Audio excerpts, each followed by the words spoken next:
Ma'am మీకు ఎంతమంది customers ఉన్నారు?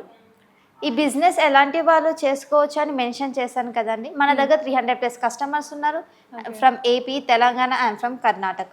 వాళ్ళ నుంచి ప్రోడక్ట్స్ ఎలా ఉన్నాయో ఒకసారి గోడౌన్‌లో చూద్దాం. ఓకే. సో ఇక్కడొచ్చేసరికి బయట నుండి ఇంపోర్ట్ అయిన raw material at the same time ఎవరైతే మ్యానుఫ్యాక్చర్ చేస్తారో కస్టమర్ పంపించే ఆ మెటీరియల్ కూడా ఎక్స్‌పోర్ట్ అవుతూ ఉంటుందన్నమాట. ఇంపోర్ట్ అండ్ ఎక్స్‌పోర్ట్ ఇక్కడే జరుగుతూ ఉంటుంది.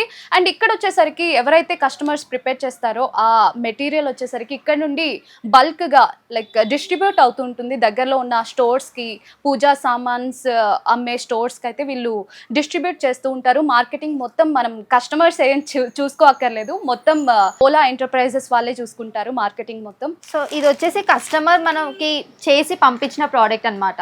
సో కస్టమర్స్ ఎవరైతే ఆ ఎక్విప్‌మెంట్స్ యూజ్ చేసి ప్రిపేర్ చేస్తారో, మ్యానుఫ్యాక్చర్ చేస్తారో అవన్నీ ఇక్కడికే వస్తున్నాయి. ఇదిగోండి. సో వాళ్ళు తీసుకొని రా మెటీరియల్ తీసుకొని వాళ్ళైతే ఇలా మ్యానుఫ్యాక్చరింగ్ చేసి వాళ్ళు వీళ్ళకి పంపిస్తారు. వీళ్ళు ఇక్కడ నుండి ఎక్స్‌పోర్ట్ చేస్తారు. వేరే వేరే షాప్స్‌కి గానీ. మ్యామ్ ఏ స్టేట్స్‌కి మీరు ఎక్స్‌పోర్ట్ చేస్తూ ఉంటారు? From AP, Telangana, Karnataka and Tamil Nadu. So ఈ స్టేట్స్‌కి అయితే వీళ్ళు ఈ ప్రొడక్ట్స్‌ని సేల్ చేయడం, ఎక్స్‌పోర్ట్ చేయడం చేస్తూ ఉంటారు.